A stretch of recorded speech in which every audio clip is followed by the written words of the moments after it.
I need it. The word of the day, I looked at Mark Lowell and I said, I don't understand at all. So, getting ready to evaluate an icebreaker.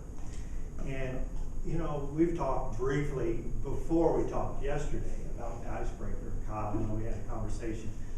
I think it's one of the hardest speeches to give. I really do. I don't know if anybody else agrees. You know, my history goes back over 20 years, seeing some things in this club that happen. And I really get suspicious of someone who comes out here and gives an icebreaker that is just totally perfect and wows us and all that, because what happens is they usually find out they don't need us.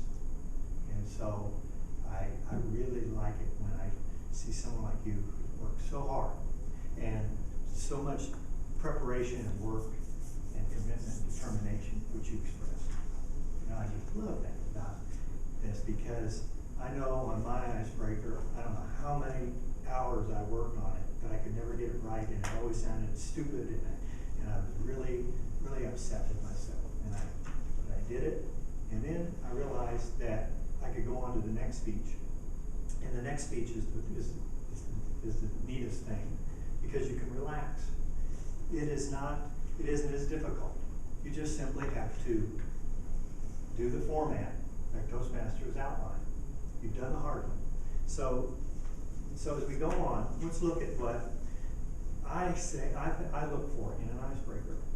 And as I expressed to you, my expectations are pretty low. Did I find out more about you than I knew before?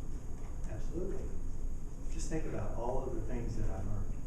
I learned about a 17-year-old, I almost could go there, to a 17-year-old girl who trusted her intuition and did that thing that has worked.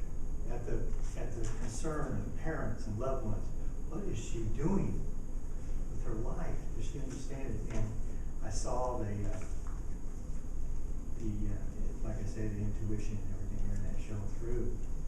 I also saw a train wreck somewhere in your life where an event, maybe it was just exemplified by that meeting at work where you ran up against a wall. And I know that one so well too. I don't know if it was an anxiety attack, but been there with that. And so what comes through all the time for me is a determination. I'm going to find out what's at the core of this and what's at the bottom of this. And you did it today. You came up and showed us that this is what your intentions are. I would suggest that you do something that I saw my wife do. She gave her icebreaker and it lasted 1 minute and 23 seconds. Of that, she says 30 seconds at least was audible pause or inaudible pause. So she talked for about 20 seconds. She got a few words out. She stayed, and people thought she was going to quit. I think Laurel probably remembers that speech. And about her fourth speech, we were getting ready to go to a meeting. And she was nervous as can be and had worked really hard. She had pages and pages of the written word. And we got in the car and getting ready to leave, and she said, wait a minute, I've got something to do. And she went back in to the house and took her written word and threw it back in the house and got up here and told us what she needed to say. It was awesome. That's where I like to see you go. Go just completely opposite and just talk to us.